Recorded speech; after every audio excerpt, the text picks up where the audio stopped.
We're live. Hello, everyone. Hello! Welcome to So We're Watching That Right, a podcast where two lesbians bully each other for having the same taste in anime. I'm Becky, scientifically certified best girl. And I'm Val, everyone's favorite harem protagonist. Anime is over, it's time for more anime, but first, an announcement. So we're moving into season 4 of our show. We're cutting down the number of episodes we make. That's for two reasons. One is to help us or force us to focus our content a bit more.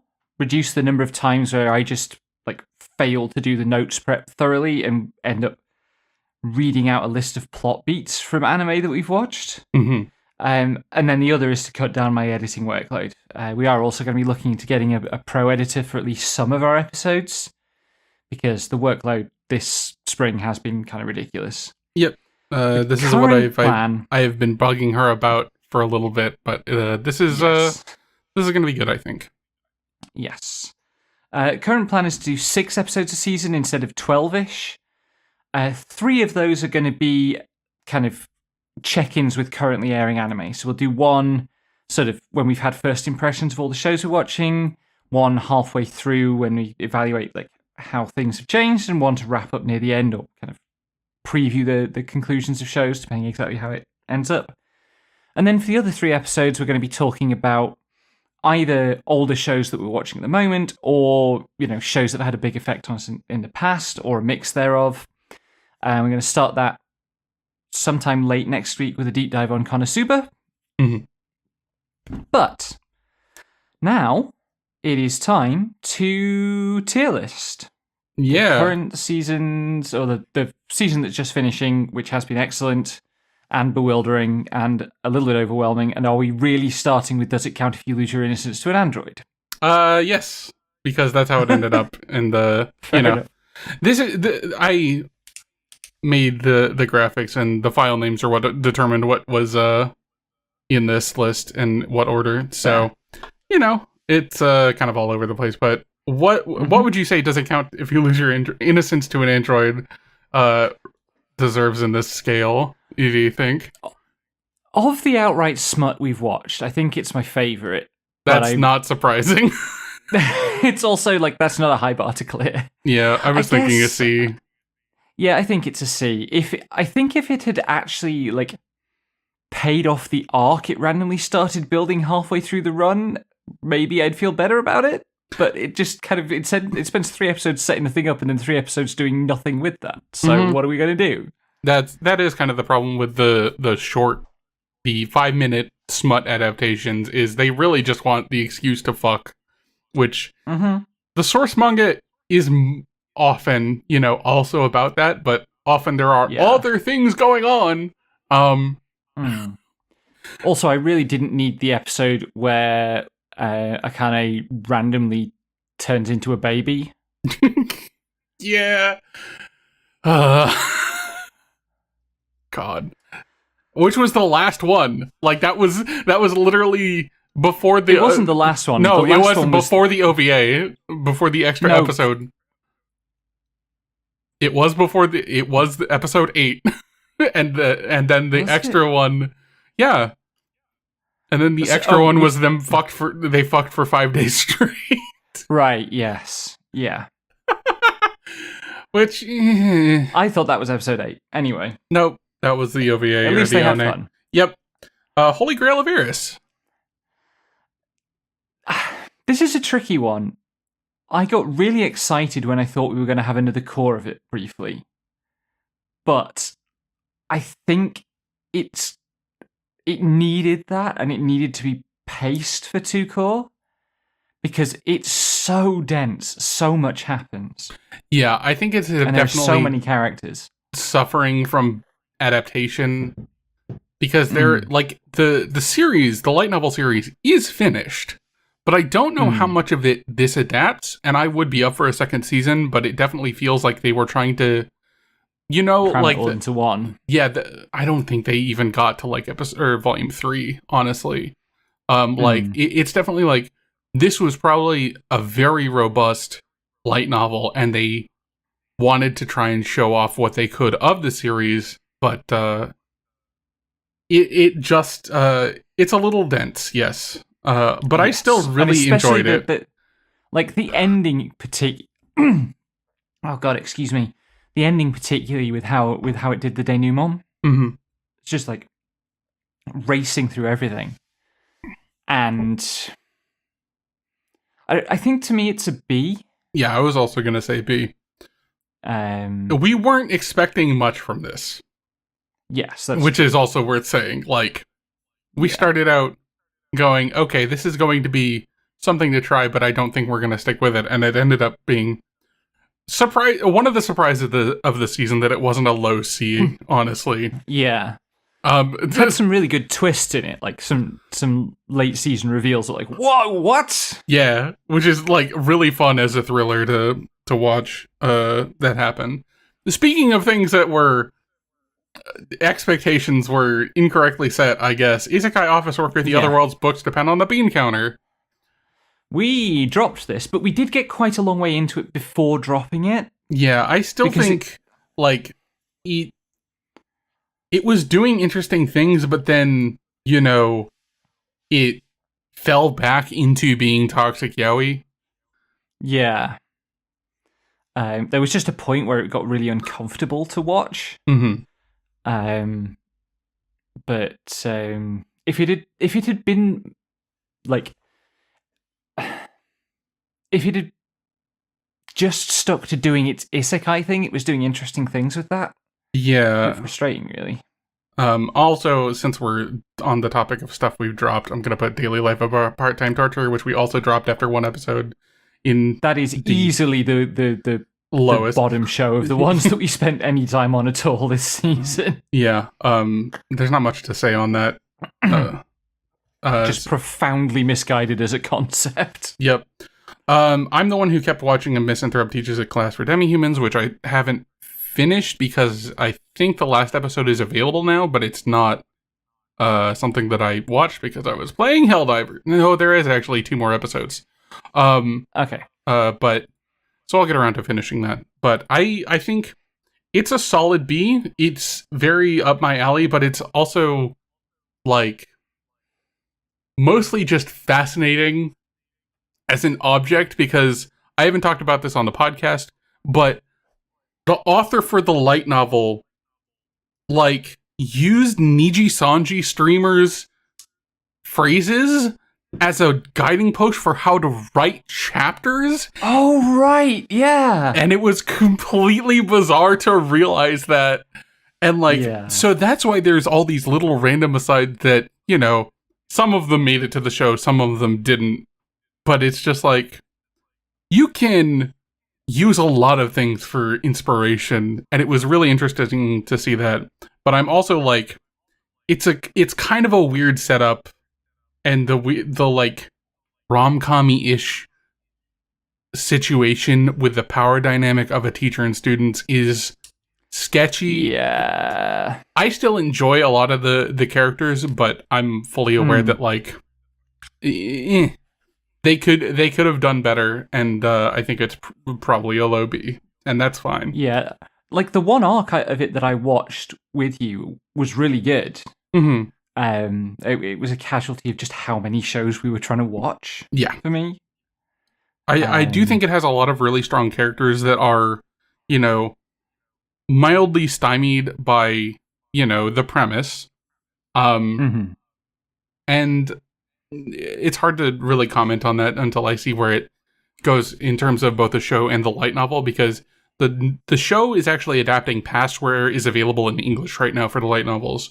So, as I said last time we talked about it, there will be stuff to worry about. Also, hi, Reach.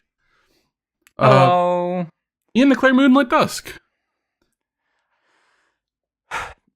Any show that makes me this angry has to be at least an A.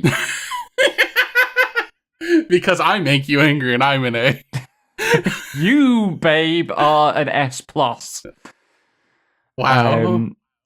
But yeah, this is at least an A. I think depending, I think it's not into S for me, mostly because of how this season is hit. Yeah. and also because of all the stuff going on in the show currently that hasn't resolved, that we're going to see resolved tomorrow. So maybe this will change after we see tomorrow's episode, but I don't know. I think it would take an absolute blinder of a final episode to get it into S. Mm-hmm. But it's not outside the realm of possibility. Yeah. It's very strong. Speaking of S, though, I will say I think Invisible Man is an S. I think Invisible Man and his soon-to-be wife is an S. Yeah, it's just a delight. It's a delight start to finish. There's the odd moment where they've tried to do the fantasy allegory for racism thing, and you go a bit, but even there, it's so careful in how it approaches most of that stuff. Mm-hmm. Because it centers on a blind woman and an invisible man, and it really tries to kind of think through the materiality of what it would be like to have a species of invisible people. Mm-hmm. It doesn't feel thoughtless. It feels like a decision that I maybe wouldn't have made myself, but it doesn't feel intellectually lazy in the way that mistake usually does. Yeah, it's definitely I can empathize with how they got to these decisions, even if I don't necessarily think that they were the best ones. That's coming from a different place of, awareness of privilege and racism and marginalization. But it is also about that because, Shizuka's blind. Yes. And that's key to why the relationship works and a whole lot of other stuff. But also Jirashi is there. We are missing Nosia, but we are missing Nosia. I can hold on. Yeah, because we should we specifically said last time we did this that we might want to reevaluate Nosia. I will put it in right now since you brought it up. What do we want to rate it? So I think we gave it an A with the possibility of rising to an S, and I am tempted to say it finished up strong enough to make it across the line. I am also tempted. It is very good. I pitched it to Proxy last night while we were hanging out, and it was good. Yeah. Yeah. I think that we didn't get a full second core, but the second half of it, the stuff that aired this season, has been its best stuff, and that's built up to some really cool shit in the ending. And it's just really solid. I would not have expected an anime adaptation of a solo werewolf game to go this hard, but wow, it did. Yeah. Speaking of things that go hard, Journal of the Witch. Instant S, without question. I could see myself... the final episode of this airs tomorrow, and I can't relax because I'm so invested in it that if it does somehow manage to spit in my face, it's going to be heartbreaking. But I don't think it's going to. Yeah. It's just so good. It has made you make so many noises and put your head in your hands so many fucking times. Yeah. And we're probably both going to read the manga of this, right? I'm definitely going to. Pretty soon. How do we feel about reincarnated as a dragon hatchling? Lizard wife out of 10. I mean, yes, but also, this is not a 10-point scale. Yeah, I mean, like Holy Grail of Eris, it's been a pleasant surprise. It's consistently funny, and it has a lot more heart than we were expecting. I think I'm happy to put it in a B. Yeah. I'm also probably going to enjoy the novels once the anime is done. And I'm actually hoping that there's enough to adapt that I'm hoping that we get a season 2 announcement. But yeah. I guess a lot of stronger still to get. Yeah. I mean, he already hit calamity state, so who knows? Speaking of calamities, roll over and die. I will fight for an ordinary life with my love and cursed sword. How do we feel about this one? I mean, for me, it is at least an A, because the scene where Flum takes Milkit's bandages off in the bed is one that I am going to be thinking about for a long time.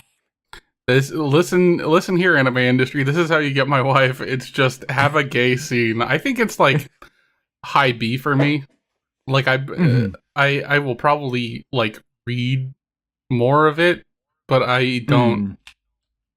It's not like as compelling as it was for you. I don't think for me. Yeah, and as well, where the anime ends doesn't really resolve very much at all. Yeah, like, it quote unquote resolves things, but it leaves everything unresolved, and it's the most open ending that doesn't include a season 2 announcement. Yeah. Okay. There was a cute I'd watch girl. Another season of it. I mean, I would too, but it's probably like I would also probably drop that second season if the season was crowded. Yeah. There was a cute girl in the hero's party, so I tried confessing to her. This is such fun.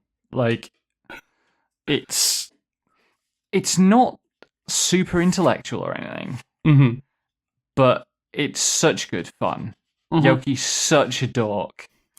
Happiness and Raven are so adorable, and like it's just nice. It's like it's like Invisible Man. It's not as good as Invisible Man, and the animation is weak. But do we think it's a low A? I think it's a low A. Yeah, I think that's fair enough. Okay, tune into the Midnight Heart. This show has made you so angry. Nothing that makes me this angry can be anything less than an A. That's categorically not true, but nothing that makes me this angry in this way. That might be more true. Like, I really wasn't sure about this show at first, because my God, does the main character make the worst first impression. And then he started crying in the last episode over someone else's music career. Yeah, so the thing is that, one, the show is mostly about Yamabuki getting owned, which sets off the worst features of his personality pretty well. And the other thing is that it is so much a show about the passion that people who are good at things have for the things they're good at, which speaks to me so hard. And the last arc with the musician character just killed me. So I'm happy to put it in an A. Like, I joke, but also I think that's where it belongs. Yep. And there's another season coming, and also it's got a theme tune by one of my Yoshis, so... that you forgot about every week. Almost every week, but yes. You will have to rate The Villainous is Adored by the Prince of the Neighbor Kingdom on your own. What do you... It's a C. Okay. Because, like... It's fun, but it is extremely bland. It's just... And all its best ideas are in the first arc, and the second arc has some moments, but is mostly just... It's like an isekai without anything to make it stand out from other isekai. So yeah, C. Yeah, the issue that I had with it that ended up making me drop it before the first arc was up was that, like, it's an isekai, but, like, the main character doesn't have an agency, and that's not even addressed. Like, that's... It was like she was getting swept up in, like, the average fucking dark romance thing where it's just like, oh yeah, turns out this powerful man wants to date me, but without any of the examination of that or any of the thrill. Yes. Yeah, I mean, he's too nice for it to be that. It's the thing. Like, he's lovely. Yeah, no, it's... But it seemed like a kind of boring thing. So yeah. The highest peak was maybe the moment where it was revealed that the king of the forest fairies is named Keith. Which is still... Why Keith? I mean, we had a Keith in a villainous anime before, but he was Katarina Kleist's brother. True, yes. He was also very, like, a little twink of a man. Anyway. You and I are polar opposites. This is a hard S. S, yeah. Don't forget I forgot that S was the top. I forgot that S was the top tier. Yeah, no, this fucks. This is severely, it's perfect. I think, yeah. The only complaint I have is that it's going to end soon, and we are not going to get as much Tyra and Asma as we want.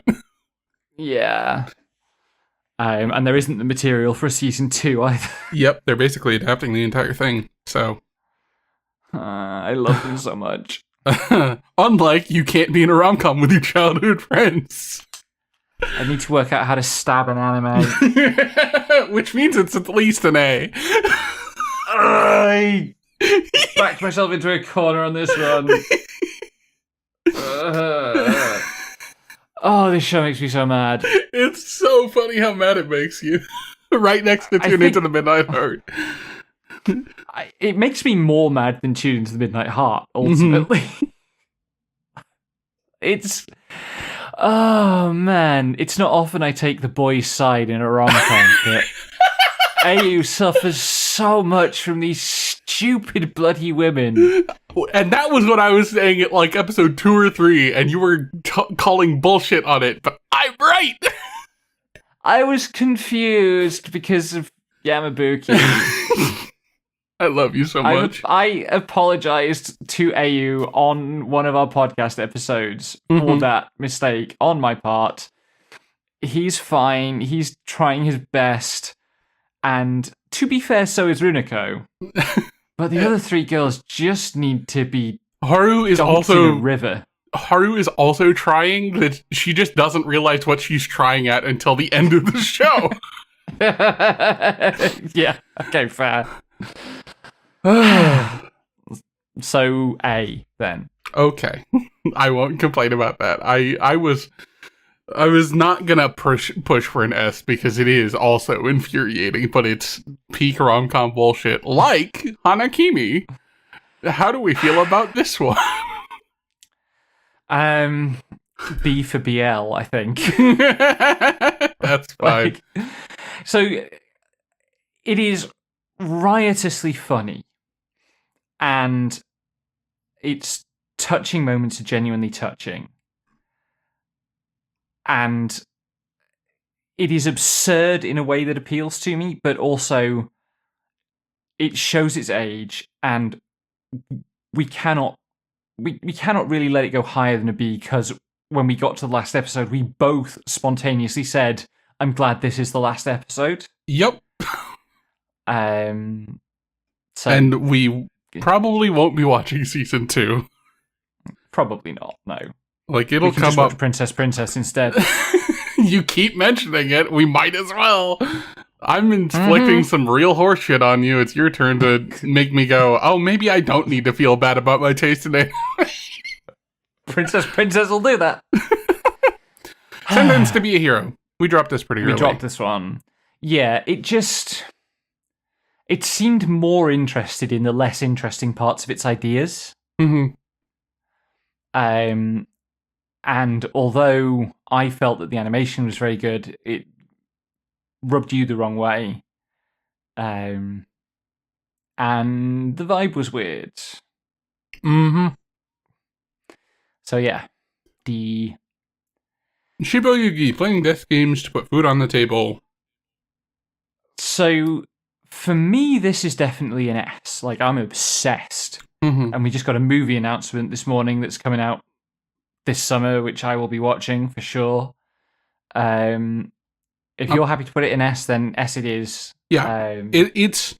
I love how you had to ask me, hey, did you like the show? And I'm like, yeah, I like the show. It's not my usual, it's not what I have a reputation for liking, but I have a wider taste than people will give me credit for a lot of the time. Yeah. I mean, it was. The question was intended more specifically than that, which is this belongs to a kind of show that historically I have liked and you have not. Mm-hmm. But as we discussed on this week's episode of the podcast, which came out a couple of hours ago, like you liked this one more than you liked those others because it just wiggled into a slightly different space, I guess, for you. Mm-hmm. But yeah, this is absolutely wild adaptation.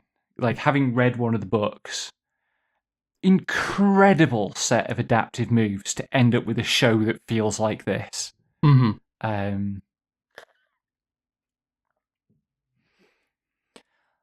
So yeah. There it is. I'm eating food, so sorry if I'm quiet for a minute. Anime is dead. Long live anime. Mm-hmm. I should close the screen share so that I can't get spoilers. Stop streaming so you can stop getting spoilers. And I will put...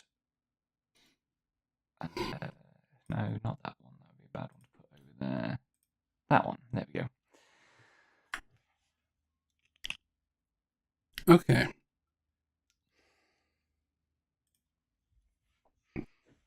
Getting a little drink. Mm-hmm.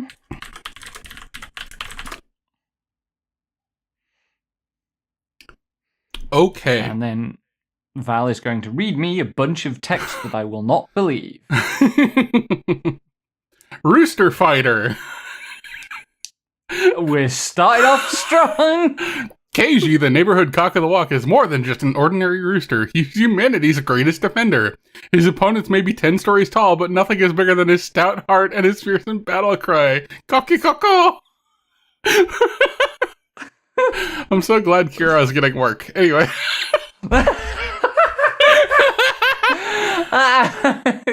Fucking god damn it.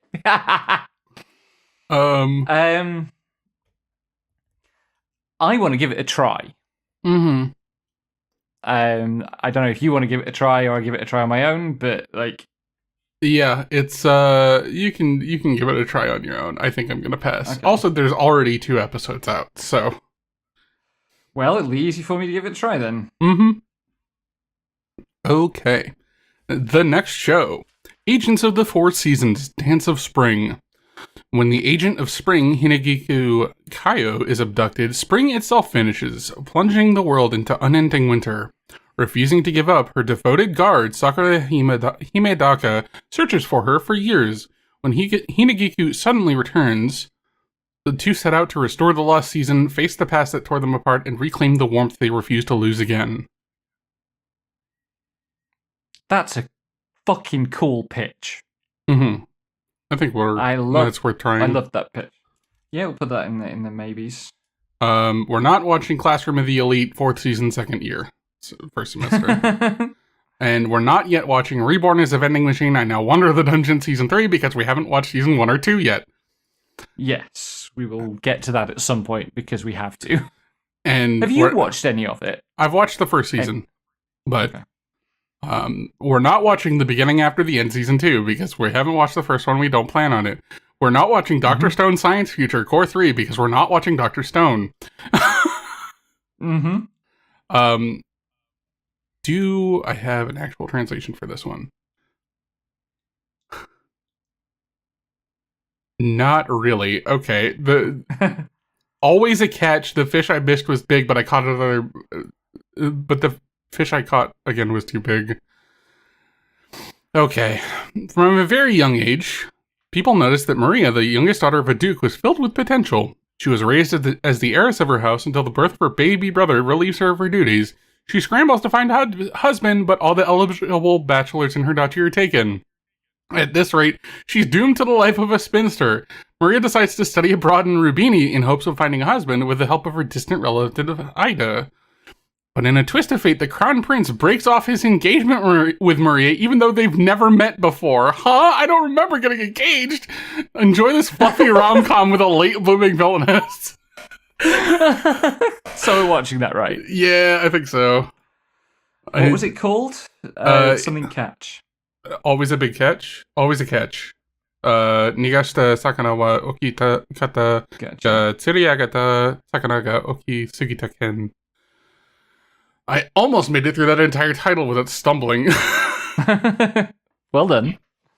I don't speak Japanese. The Ramparts of Ice. Socially inept, Higawa Kyoyuki maintains a wall between herself and other people. She spends her time in high school alone until she meets Amamiya Minato, a boy who keeps trying to close the distance between them for some reason. The loner Koyuki, the popular Miki, the boundaryless Minato, and the kind basketball player Yota. This is the story about 4 complicated and confused young people and their mixed up lives. I'm willing to give that a shot. I think we give that a shot. Except it's on Netflix. So, big question mark on whether that'll be available. We'll Fuck find you, it Netflix. one way or another. I mean, or we won't because people don't do fan subs like they used to anymore. True. We'll see. Haibara no Tsuyokete Seishun New Game, which is Haibara's Teenage New Game Plus. We all have embarrassing memories or deep regrets from high school, right? Socially anxious college senior Natsuki Haibara sure does. When he thinks back on that time of his life, all he has are fleeting fantasies of a happy adolescence that could have been. Imagine his bewilderment and surprise then when he inexplicably finds himself 7 years in the past, 1 month before his first year of high school. Can Haibara avoid his previous mistakes, make his way to the top of the school social pyramid, and end up with the girl of his dreams? Or will he be forced to relive 3 years of solitude as the most hated guy in school? He'll need all the help he can get in order to succeed, from a workout regimen to online how-to guides, a childhood friend, and plenty of sheer willpower. Watch as Haibara takes a second shot at his teenage years. So we're watching that, right? Yeah, probably. I've read so much our jam. I've read there's it's like a webcomic instead of a manga. A long strip, like manhwa type thing. Of this, and it seems good. Yeah. Okay, Kiryu Fan Club.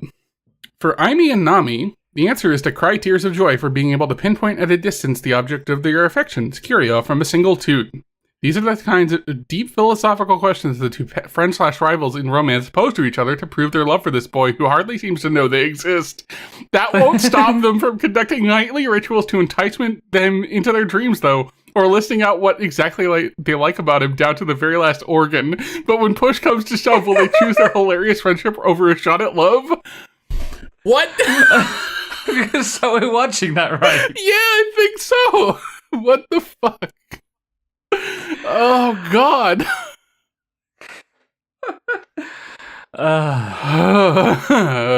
Okay.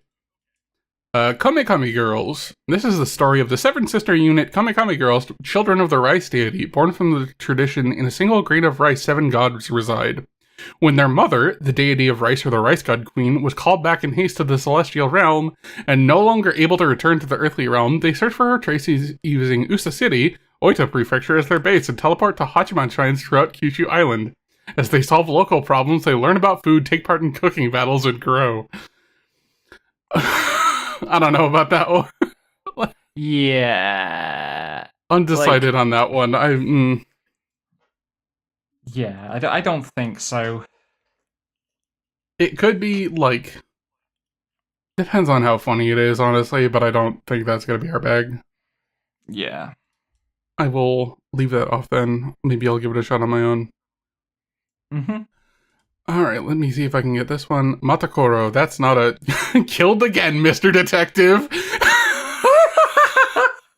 We had the detective is already dead, but now we had killed again, Mr. Detective. Sakia Otsuki is the son of a legendary detective working to follow in his father's footsteps with his assistant, Lilithea. However, something is different about this high school sleuth. Wherever he goes, he always manages to get himself entangled in his cases as a murder victim. When Sakia is tasked to infiltrate a luxury cruise ship, he finds himself killed once again, but every time he reopens his eyes, Lilithea is there by his side, ready to help him get to the bottom of the mystery. We got to put that at least in a maybe, right? Yeah, I think we'll give that a shot. God. That's something. Petals of Reincarnation. Toya Senji is talentless. He's tried everything, but he can't seem to excel at anything, no matter how hard he tries. And then he meets Haito, a kendo champion and humanity's protector? She uses the stem of reincarnation to draw on the abilities of her past lives, but it only works when she slits her own throat, and now she wants Toya to join her? What? That escalated. He sure did. What the fuck? Big baby on that one, Chief. I want to see. I do. I want to see what the fuck is going on there, but I don't know if I'll stick with it at all. Yeah, it's a maybe. Oh, what God. was it called? Petals of Reincarnation. Incredible. Okay, Snowball Earth. Yukio, I'm going to make a friend. A shy boy named Tetsuo. The only thing he had was a giant robot named Yukio. They became, quote, saviors in the fight against the galactic monsters coming from outer space. After the final battle, Tetsuo returns to Earth for the first time in 10 years and witnesses an astonishing world. It's a frozen Earth, named Snowball Earth, where the entire land is covered in snow and ice, being turned into a deadly world. What happened to the human race? And will Tetsuo be able to fulfill the promise he made to Yukio? I don't know that I care. That's a me, maybe, I think. Yeah. We're not watching season 4 of That Time I Got Reincarnated as a Slime. We are watching the second season of The Angel Next Door Spoils Me Rotten. Yep. Akane Banashi.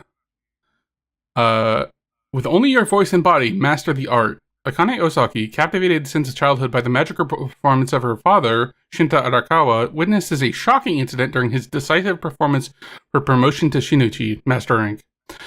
6 years later, now a high school student, she sets her sight on becoming a Shinichi herself, pushing forward in the highly competitive world of Rakugo. The passionate and authentic Rakugo drama begins now. I have seen a lot of people posting about this manga. Yeah. I don't know. I think I want to give it a go. I think I'm also fine giving it a go. Let's put it in maybe then. Yeah. We're watching the next Ascendance of a Bookworm. Yep. We'll figure out how to plan that around Tara also watching it. I guess. Because, God. Okay. Demons of the Shadow Realm. In a remote mountain village under the watchful eyes of two stone guardians, the young Yuru contentedly lives off the land while staying close to the only family he has left, Asa, his precious twin sister.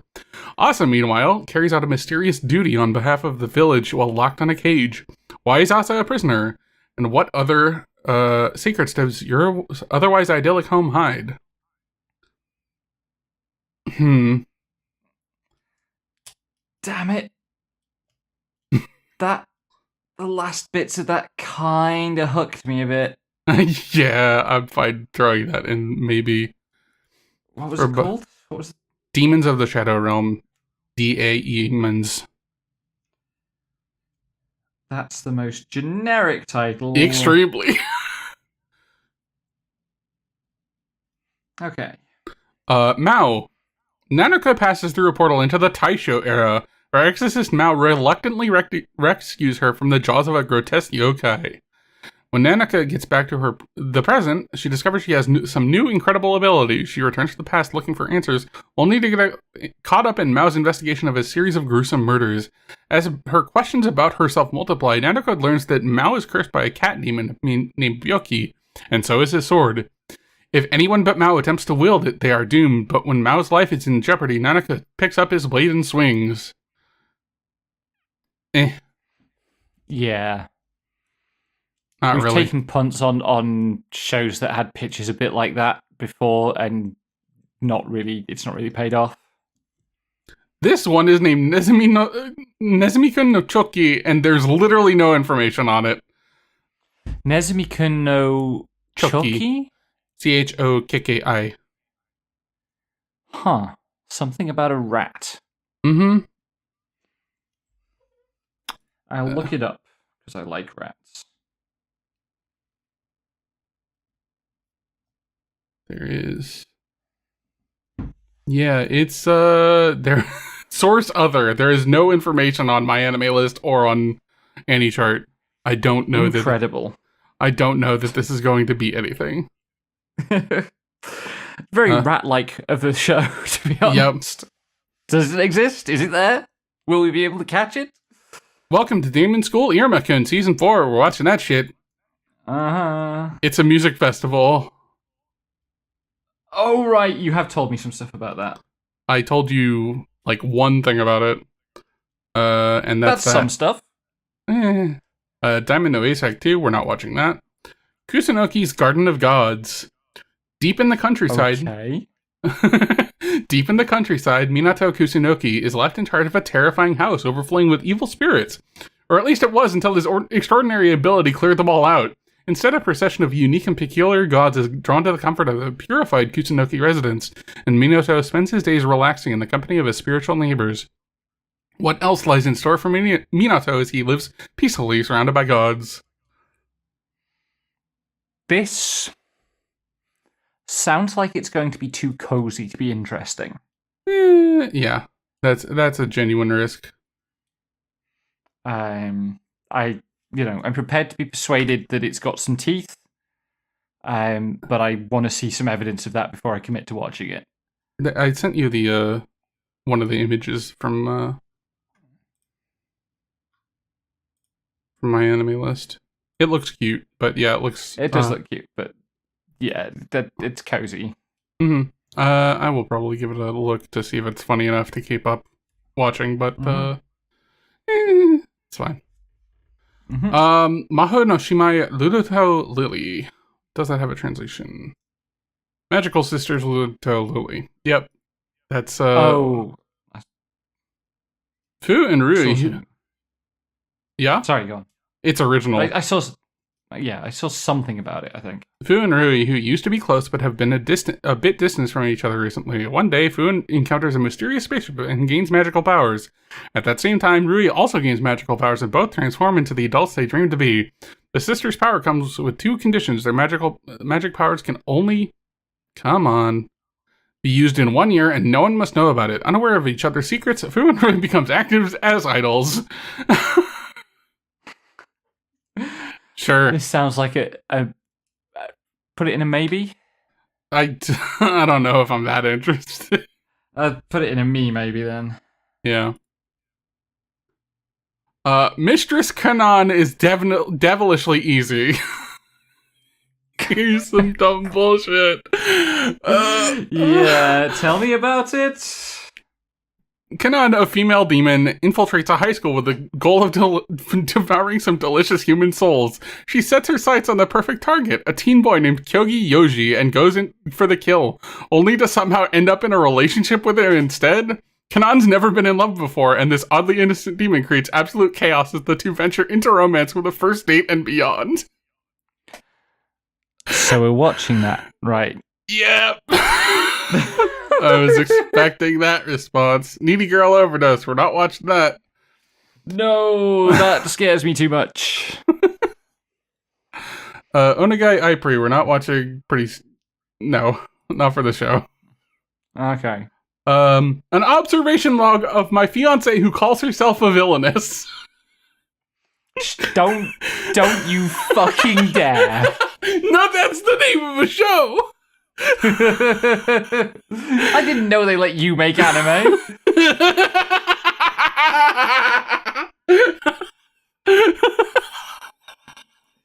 They don't. So yet. So we're watching this one, right?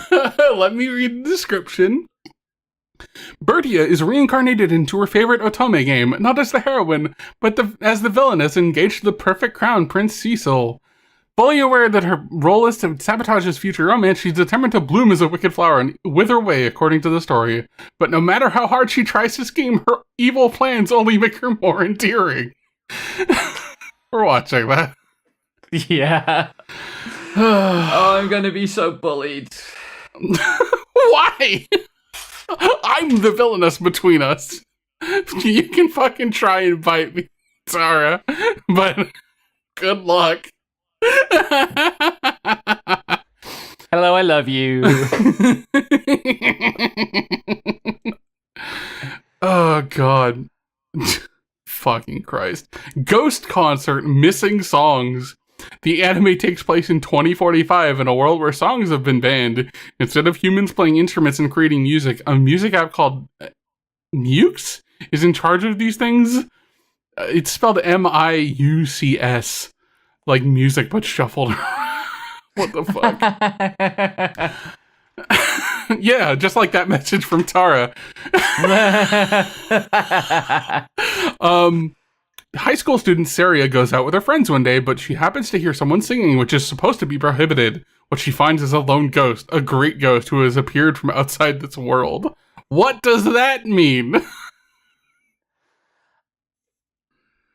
It means I'm probably going to watch it. Probably. Are you interested? Not really.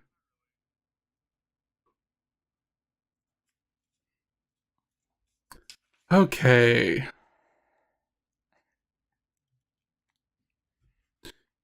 The klutzy class monitor and the girl with the short skirt. Sakura Daimon is the school's prefect. A prefect is a student who is authorized to enforce discipline. As a prefect, he's supposed to be a role model to other students, but unfortunately, he's not perfect.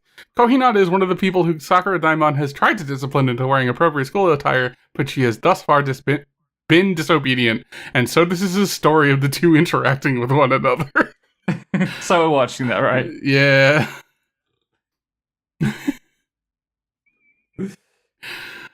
Witch Hat Atelier, which is a manga I have heard a lot of people talk about. I don't know fucking anything about it, really. Folks like it. In a world where everyone takes wonders like magic spells and dragons for granted, Coco is a girl with a simple dream. She wants to be a witch. But everyone knows magicians are born, not made, and Coco is not born with a gift of magic. Resigned to her unmagical life, Coco is about to give up on her dream to become a witch, until the day she meets Kifre, a mysterious traveling magician. After secretly seeing Kifre perform magic in a way she's never seen before, Coco soon learns what everyone knows about might not be the truth and discovers that her magical dream may not be as far away as it may seem. I'll give it a shot. Yeah, I think we put that in a maybe. Even a replica can fall in love. I read a volume of this. And it's weird to see it animated so soon to that. When she doesn't feel well, when there's a test, when she doesn't want to go to school, I take her place. I'm her replica. I'm not meant for anything else. But that changed when I fell in love. I wear my hair up so the boy I fell for knows it's me. We skip school and promise to meet again tomorrow and every day after. I'm her replica. Everything about me is borrowed and empty, but my heart is mine. I'm watching this if you're not. I think we're watching that.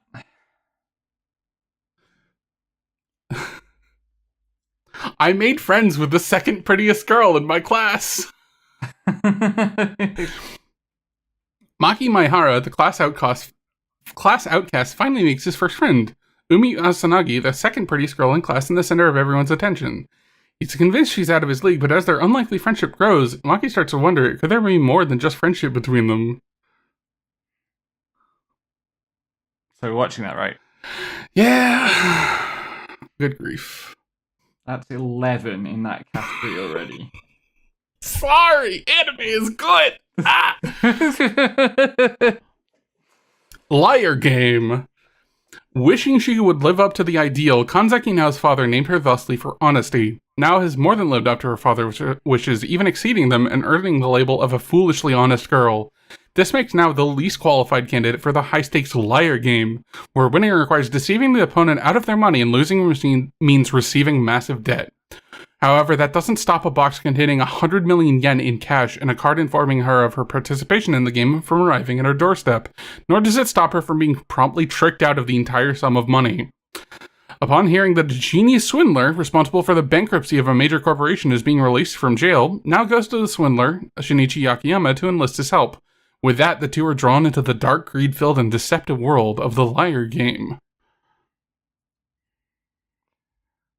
I'm probably open to giving it a shot. Let's put it in a maybe then. Yeah. That makes 8 maybes as well. Yeah! We're so fucking dead. Yeah, and we're only like 2/3 of the way down the page. Oh no. It's good that we don't have, that we're changing the format so we don't do this as often. Mm-hmm. Marriage toxin. So we're watching that, right? For centuries, the deadly arts have been perfected by those known as the Masters, among them the Poison Master of the five great families, while the most fearsome power and influence. Hikaru Gero, heir to the Poison Master's Gero family, has lived his entire life in the underworld, far removed from love or marriage. But when the Gero family head decrees that Hikaru's sister must bear an heir to preserve the bloodline, by force if necessary, Hikaru resolves to protect her at all costs. It is then that Hikaru encounters Mei Kinosaki, a brilliant marriage swindler who becomes the target of his latest job. Realizing that the only way of solving the family succession problem and protecting his sister is through marriage, Hikaru impulsively asks Mei for help in finding a bride. What? I think we have to try that to figure out what the hell that meant. Oh, that's good to hear about Liar Game, trans-supporting character. Yeah. I'm probably gonna give... I could go either way on the most heretical last boss queen from Villainous to Savior Season 2, because I have watched the original, but I wasn't, like, super compelled by it. Mm-hmm. I don't know. Maybe I'll binge it when it's done. But for now, not watching. Aaron the Southpaw. Asakura Koichi is a young designer working for an advertising agency. Lost and confused after being dropped from a project he worked hard to secure, he travels to the Yokohama Museum of Art. This is the place where, many years ago, he first encountered the talented Aaron, the start of an inspirational adult ensemble drama about creatives.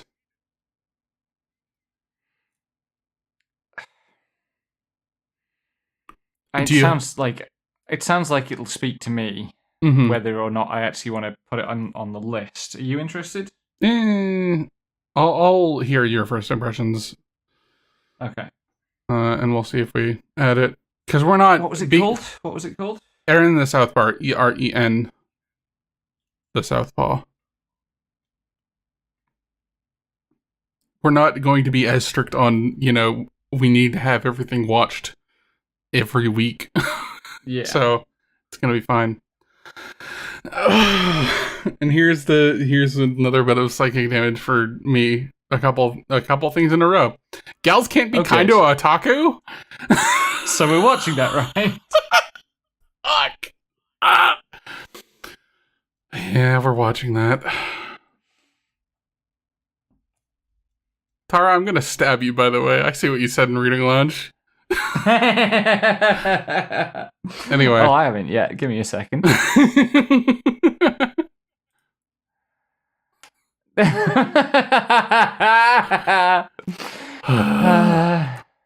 I'm not She's fucking right. Todo. No, I'm. Anyway. Meet Taki Aseo, an otaku who sits behind the popular gals in class Ijichi and Amane. Since they're people from different castes, you wouldn't expect them to have much in common, but when their worlds collide over a borrowed eraser, Takia slips up about his favorite anime, and Amane is rather quick to correct him. She says she's not a fan, but her familiarity with the series suggests otherwise. Could she be a fellow geek?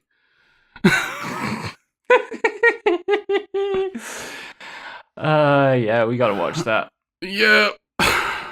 Oh, right. Is it one that you've already read the source material for? I've read a couple of chapters. Oh, that's a promising boy. Shut up! Oh, God, right. This one, I don't know how to translate this. Right. I'll just read the description so you can... The first sentence will clue you in. My reincarnation destination is the rib of a harem-loving, happy ending, overpowered hero? I'm sorry, read that again. My reincarnation destination is the rib of a harem-loving, happy ending, overpowered hero.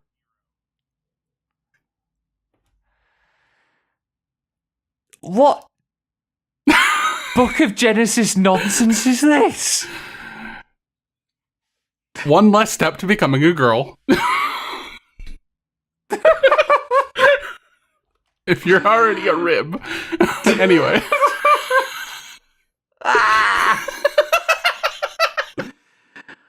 That's the first sentence. An isekai reincarnation anime that defies animation conventions is born, which... No kidding. So, I want to say this out front.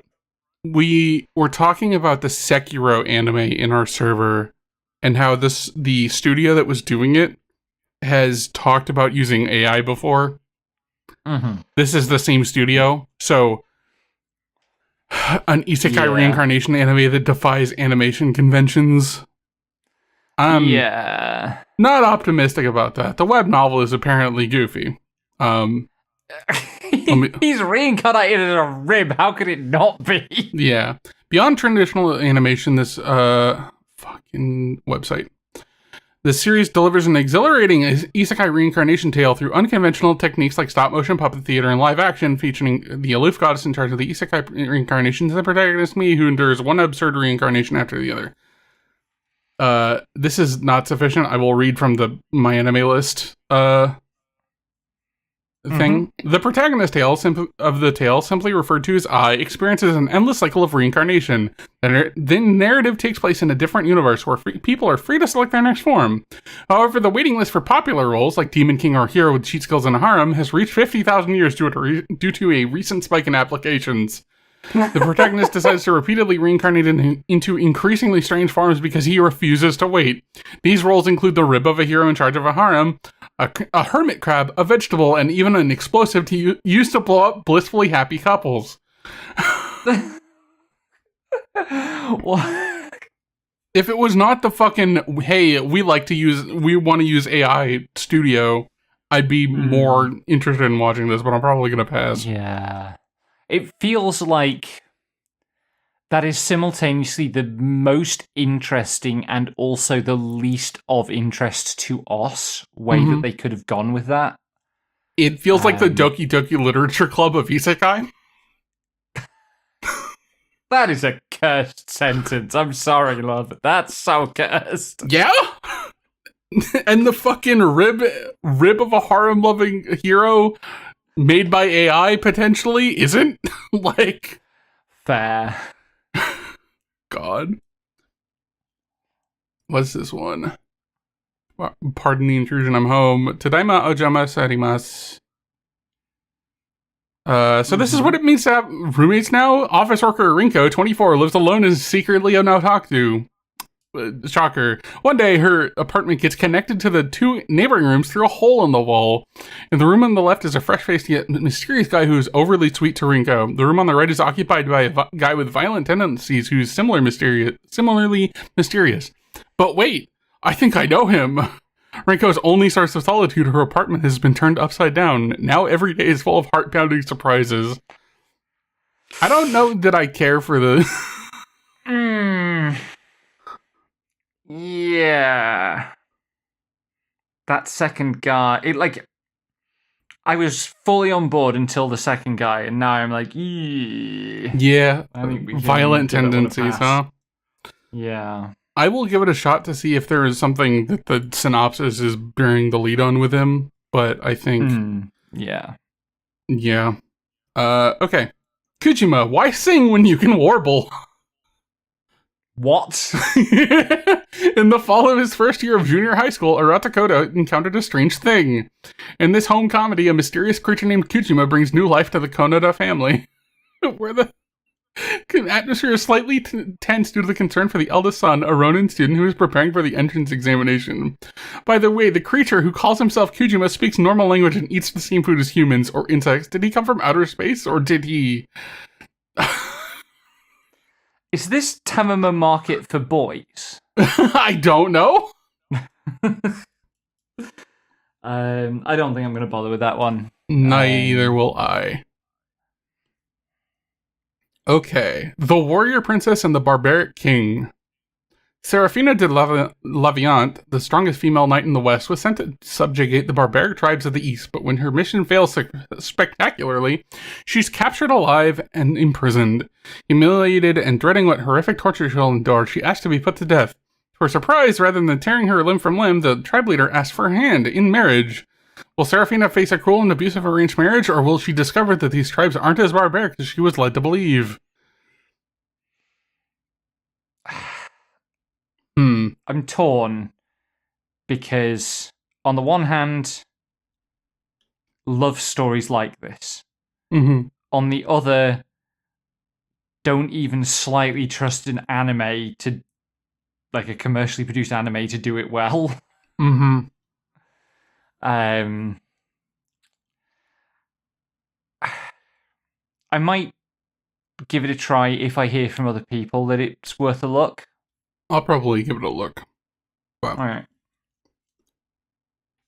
I'm not going to be too committed. Yeah. 100 scenes. 100 scenes of Awajima Opera School, where countless girls from across the country flock in hopes of one day standing on the big stage. As they work towards achieving their dreams of stardom, their time at Awajima is filled with as much friendship and admiration as competition and jealousy. Those precious feelings of girls who are at once both classmates and rivals, tenderly captured in the portraits of an ensemble cast. That's a you show. That's a me show, yeah. We're not watching fucking Fist of the North Star. Fuck off. The Drops of God. World-renowned wine critic Yutaka Kanzaki has passed away, leaving behind a wine collection worth over 12 billion yen. His will states that his collection will be given to the one who can identify the origin and year of 12 wines he's chosen, the 12 apostles, and one that's superior even to them, the Drops of God. Competing for the prize are Yutaka's son, Shizuku, who received a world-class education in wine but rebelled against his father and has never drank a drop, and Issei Tomine, a young charismatic wine critic whom Yutaka had recently adopted as his son. What is wine? What is a parent and child? What is life? Complex and fragrant battle surrounding the legendary Drops of God is about to begin. What is wine? What is wine? What is life? What is a parent? We don't know. I think I'll pass. We don't know, and furthermore, I don't care. Yeah. Wine tasting is stupid. Speaking of alcohol, Botan Kamina fully blossoms when drunk. This is the drinking Yuri show that I'm probably going to pass on. It sounds like it might be for me then. Yeah, Kamina Botan is a 20-year-old college student. At the welcome party for the dorm she was assigned to, the dorm leader Ibuki gives her a highball to drink and she becomes tipsy, leading to her involvement with Ibuki from now on, a tipsy teasing girls comedy. Yeah. Yeah. Tone doesn't exactly seem up my alley, but we'll see how it, There will be Becky noises if we do watch it together. Kill Ao. Juzo Ogami is a legendary hitman who has never failed an assignment, no matter how impossible. One day, after wiping out a powerful organization, he is stung by a mysterious wasp and collapses. When he wakes up, the fearsome 39-year-old assassin has been transformed into a 13-year-old boy. Before he can even process what happened, his boss delivers a new order. In that body, infiltrate a middle school. What awaits him is an unexpected school life filled with colorful classmates, youthful chaos, and looming danger. Can Juzo ever return to his original form, or will the assassins closing in on him end his second life before it even begins?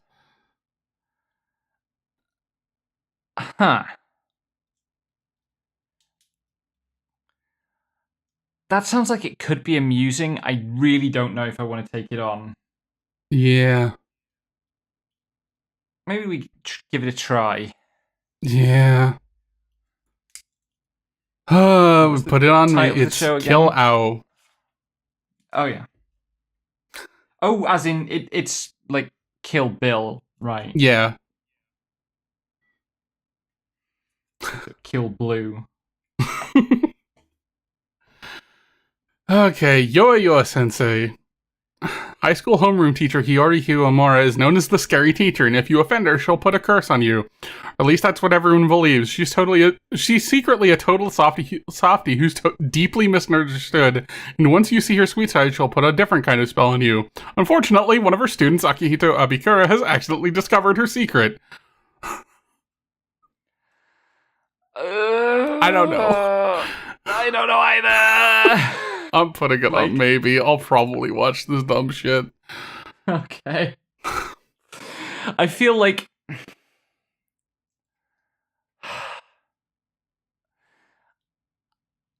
I love so much about this idea if it wasn't set in a high school. Anyway. Ichijoma monkey Togarashi. High school girl, a manga cafe. Mako, countryside girl, enrolls in a rich girls' school. She is told that if she does volunteer work, her tuition will be free, but in reality, she will be living and working in a manga cafe? Living in a small manga cafe booth turns out to be not so bad. Why not try enjoying a manga cafe? Why not try enjoying a manga cafe filled with cute high school girls as staff? Jesus Christ. What? That's concerning. I don't think we need to get any closer to that one. Probably not. We're not watching Wisteria Season 2 or that. Kuroneko no Tomajo no Kyoshitsu. Speaka Virgo is an apprentice witch, but can't use any magic. She needs someone to be her master in order to get into the academy of her dreams, but she has no money and no connections. Suddenly, a mysterious talking black cat that can use magic appears before her. Speaka wants to learn magic, and the black cat wants his curse broken. Goals on the same path. Therefore, a secret master-apprentice relationship was born. But the key to breaking the curse is kissing a clumsy witch, and the teaching us of Black Cat, the Magic Academy fantasy starts here. What does that mean? Sorry, what was the last sentence? You laughed too much and I couldn't understand what you were saying. Fucking. The key to breaking the curse is kissing his. And then the sentence ends. A clumsy witch and the teachings of a black cat. The Magic Academy fantasy starts here. Where are you kissing the cat?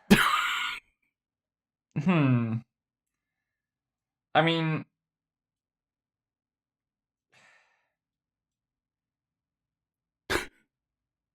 this was funny enough when it was that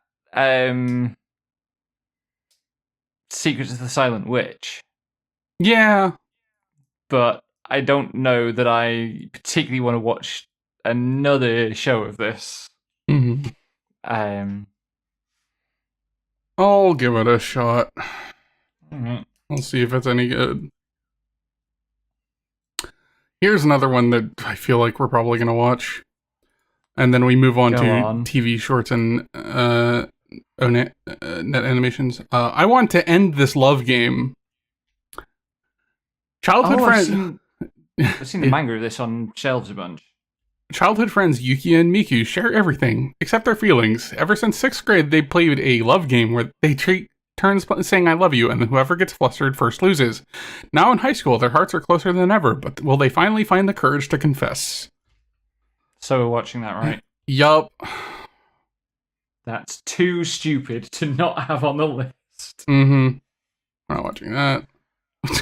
God, the shorts are so dumb. Go on. Do you like big girls? I have read the manga for this. It's another one of those smut adaptations. Okay.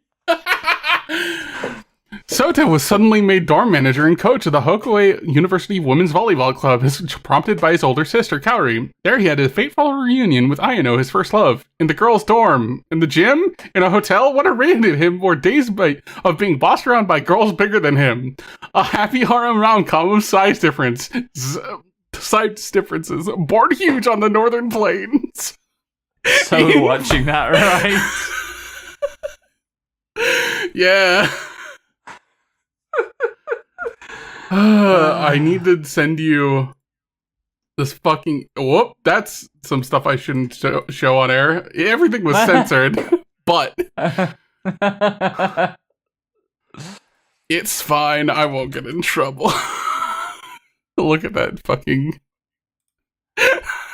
that key visual kills me. Oh my god. You really can't show that in a Christian manga. Anyway. Marika's love meter malfunction. Confessing to my childhood friend Marika was impossible for someone as unpopular as me, so I did what any desperate boy would do. I wished upon a shooting star. When I woke up, that dream had come true. I could see a love meter for people, just like in a love simulation game. Once I realized this was real and not a dream, I went straight to see Marika. Her love meter was so low it had broken and practically fallen all the way to hell. If she hated me so much, why was she so nice? Is this how she really felt to her? So we're watching that, right? Yeah, probably.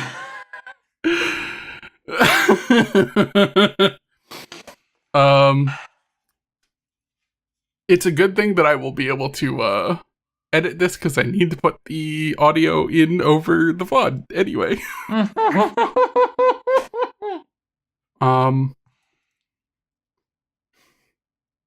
Sorry, I'm eating still.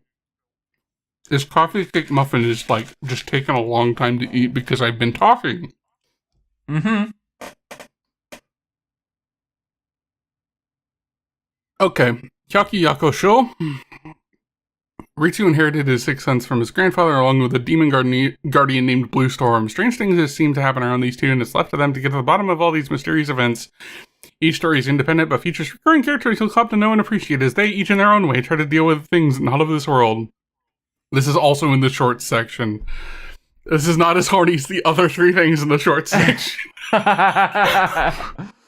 I don't think there's any hook there for me. Mm-hmm. And here's the last one that I have read a bit of, and I don't know if we need to watch it, but I'm still going to read it. Ingoku Danchi. It's a place where greedy wives live. That's a real start to, you don't know where this is going, I promise. Go on then. It's a place where greedy wives live. A married woman's erotic suspense. This is the extreme suspense of a married woman by the name of by the author of Libido Hunter Takeru. In this story, a group of perverted married women wearing the mysterious Libido cross costume that amplifies humans' desires come under attack. Protect the apartment complex from the threat of perverted wives, new janitor Yoshida. Oh my god. We have to at least give it a look. Yeah. It's so fucking stupid, though. I have read a few chapters and it's so much. Okay, that's all the movies. OVA/ONA/special. Not watching that. We're probably not watching God of Hero season 2.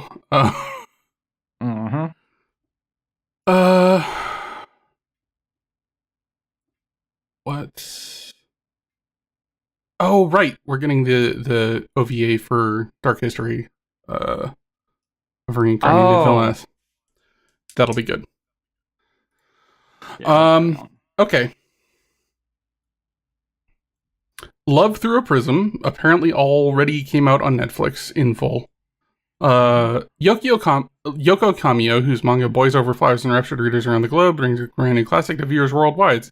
Set at a London art academy in the opening decade of the 1900s, the Netflix series Love Through a Prism follows Lily Ichijoin, a girl enchanted by painting, as she chases her dreams and experiences youth. This ensemble coming-of-age story about young people striving for prismatic radiance against the odds is about to begin. Yeah. The Food Diary of Miss Maid.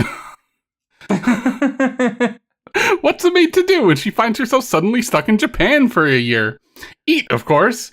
Follow maid in training Suzume Tachibana as she tries all sorts of Japanese food, from sweets like taiyaki and melon bread to savory snacks like takoyaki and onigiri. Be warned, though, while Suzume sates her appetite through delicious treat after delicious treat, she might just end up wetting yours. I think we can pass on that one. Yes. We're not watching Rent-A-Girlfriend Season 5. Or no. Girl in Panzer. Yep.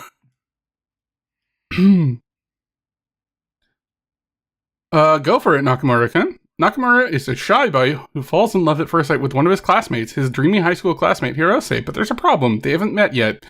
Nakamura is a total klutz who might bungle things before they even begin. This is gay, by the way.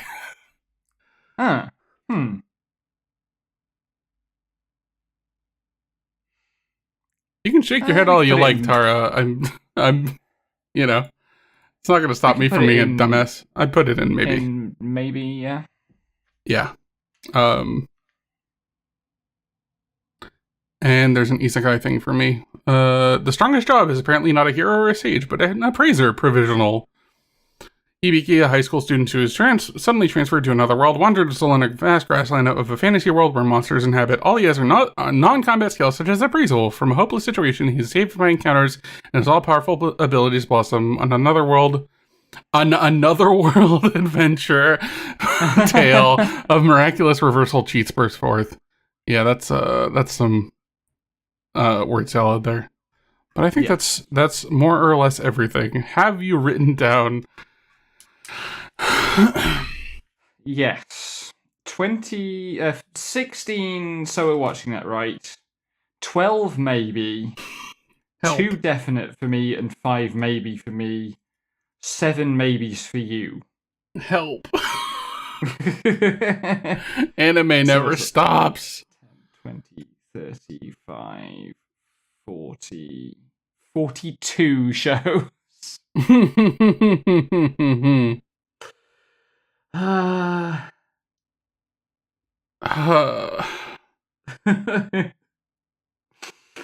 God damn it.